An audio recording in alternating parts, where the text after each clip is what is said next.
మనం హైదరాబాద్లో ఆడే ఐసీఎన్ కాంపిటీషన్ డేట్ దగ్గరకు వస్తుంది. నా బాడీ కండిషన్ కూడా అట్లనే చేంజ్ అవుతుంది. Day 58 of road to ICN. ఈ రోజు నా వెయిట్ 63 ఉంది. ఇది ఎంప్టీ స్టమక్ కాదు. Morning breakfast Apple and coffee తీసేసుకొని ఒక స్పెషల్ వీడియో షూట్ చేయడానికి జిమ్కి వెళ్ళిపోయిండే. నా 0 to 100K journey special video shoot చేసేసుకొని ప్రీ వర్కౌట్ తాగేసి వర్కౌట్ అయితే స్టార్ట్ చేసేసుకున్నా. ఈ రోజు నా పుల్ వర్కౌట్ ఉండే. మీకు ప్రతి పుల్ వర్కౌట్ లో చెప్పినట్టే 3 బ్యాక్ వేరియేషన్ చేసిన, దాంతో పాటు 2 బైసెప్ వేరియేషన్ చేసిన. ఈ రోజు ట్రాప్ కూడా ట్రైన్ చేసిన, ఒక స్ట్రగ్స్ చేసిన. వర్కౌట్ అయిపోగానే నా బాడీ కండిషన్ చెక్ చేసేసుకున్నా. లైటింగ్ కో కానీ లేకపోతే కెమెరాకో కానీ కొంచెం హ్యూజ్ అనిపించిన అనమాట. బయట మిర్రర్లో కూడా అంతే హ్యూజ్గా అనిపించిన.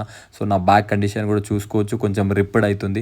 ఇక్కడ నేను నా లంచ్ కంప్లీట్ చేసేసుకున్నా. పన్నీర్ రైస్ వెజ్ చేసి దాని తర్వాత రూమ్కి పోయే దారిలో ఒక చాయ్ తాగేసి రూమ్కి వచ్చి నా డిన్నర్లో కర్డ్ రైస్ తినేసిన. దాంతో పాటు 1 స్కూప్ ఆఫ్ వే ప్రోటీన్ తాగేసిన అనమాట. దాని తర్వాత నా వాకింగ్ స్టార్ట్ చేసి 2 hours వాక్ చేసిన. ఈరోజు వాకింగ్ తర్వాత నా బాడీ కండిషన్ మీరు చెక్ చేయొచ్చు, ఎంత మంచిగా రిప్డ్గా అనిపిస్తుందో.